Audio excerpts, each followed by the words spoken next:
I just wanna love you, just wanna hold you, just wanna be with you till we grow old. Please tell me you'll stay or take me away. I want you for myself every single day. You set my world on fire. You set my world on fire. If you have a shallow drawer too, then I have the perfect no-cost solution that will enable you to keep all things different in the same drawer in a defined manner, just like you see right now. Having a small kitchen means more items but lesser space to keep them, which is why one is left with no choice but to shove items of different kinds together. Not all have the luxury of dedicating one drawer each or one cabinet each to a single category of item. The simple solution is to DIY a drawer divider and customize it to one's need. Use any box. Take a cutting out of it, take measurements as per the length of your drawer, and don't forget to keep a check on the height. I made small slots in these to fit the size as per my need. Additionally, some colorful tape on top added color and refinement to the edges. Now the slots fit perfectly into each other and give enough strength to the overall setup. One can make multiple slots as well to be able to customize the length and width in the future. My biggest challenge was to keep these spice jars in place without getting them to roll all over. These 8 spice bottles fit snugly into this drawer, but unfortunately, without any defined boundary, they were running out of place each time I opened and closed the drawer. With this sectioning done, I now had place for other things as well.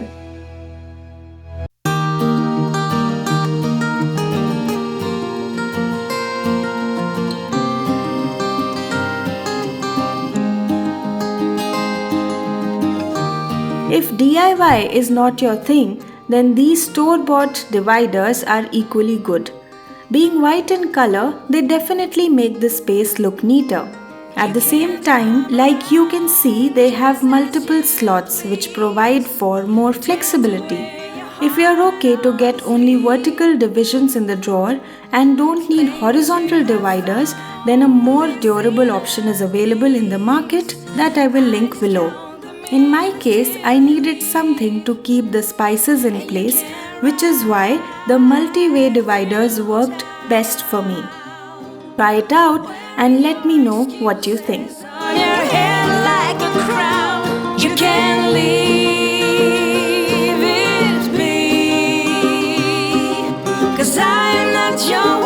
It is important that we keep our chef's knives just like this very nicely and properly. I've been using this little DIY for a while and it is doing the job fairly so far. Kebab skewers like these, when bundled together, make for a nice base for sharp knife blades. I wrapped them tightly around a cardboard base.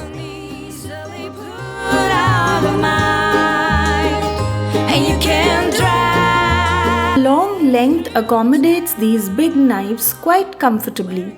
Also, the wooden skewers absorb any excess moisture from the knives after they are washed. And the best part is, they do not ruin the sharpness of the blade since the wood is quite soft. Above the blue sky, tastes good to be drinking all of the honey sweet brew of ours. Up in a painted cup. Since I have invested a bit into these blades, it was only wise to take some effort to store them properly. I believe to believe is to feel the fire grow within. I believe to believe is to see how the present comes from dreams. Chopping boards are very fascinating to buy. We all love the natural wood, don't we? But how do we store them? They are huge, take a lot of space, and the most annoying part is when they keep slipping off. Let me show you the trick to solve this small problem. I found this paper napkin stand at IKEA. It can open up to some extent and close by itself. It seemed a better fit to keep my lovely chopping boards. They stand perfectly in this and take minimum space on the counter since I don't need wall support anymore.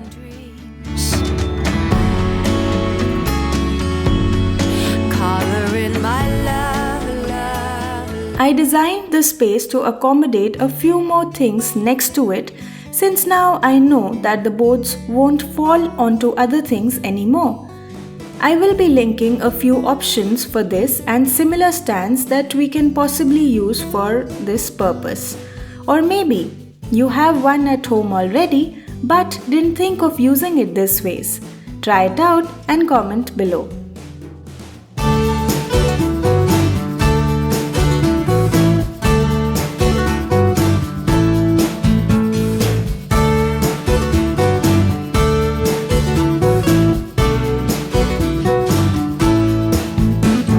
Pretty paper napkins are my fancy, but storing them properly wasn't that easy until now, to be very honest. Keeping them vertically is the most practical solution, and reusing another packaging box was the best bet. Make sure to cut it at an angle so that smaller sized napkins are also easily visible. With minimum space, I am able to now keep even the fanciest of items in hand's reach and completely visible. How many of you have been through the embarrassment of not being able to find proper napkins just when a guest whom you invited over for a party asked for it? Rummaging through your drawers looking for that one pack of napkins that you had purchased for when hosting fancy parties and ending up with nothing but a plain white kitchen tissue. Sounds familiar, right? Now, no more.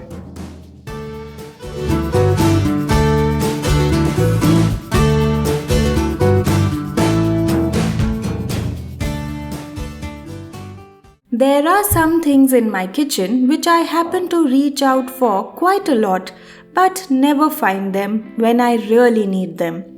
These expandable stands make for the perfect solution in my case, and you will see why.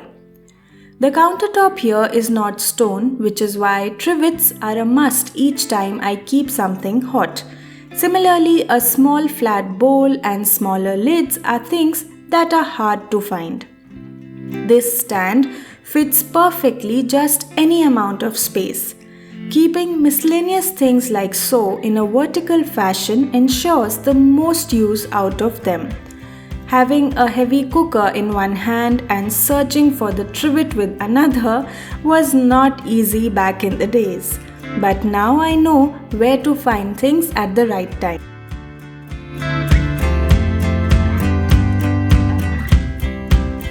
Cabinets at the extreme corners are the hardest to reach. In fact, even the lowest shelf is sort of inaccessible in my case. With limited cabinets and a smaller kitchen, making use of every inch of cabinet was very important. Lasy Susan was a savior once again for me. Why once again, you ask? Check out my other video to see how I used this for another challenging space in my earlier kitchen. I find a Lasy Susan is best suited for bottles of sauces and pickles. A bonus tip here, try using this inside the fridge and thank me later.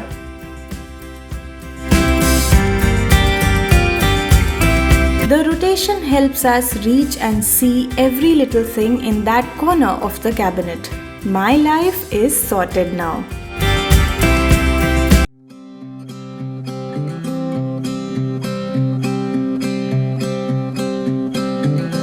Indian cooking and just a handful of spices?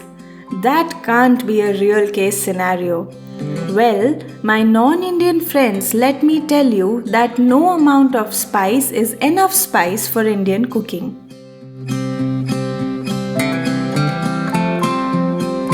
Normally, storing spices in airtight jars or in the fridge is best for those who have the space for it. You can see n number of spices that I have in smaller boxes, zip pouches, and even in their original packaging. Try making a small spice basket for yourself. Masalo ka pitara, as I call it. Keep them all in one basket and you're good to go. It helps in finding all things at one place and at the same time makes for a nice refresher course of all that's available at home. Who knows, the recipe might taste different this time.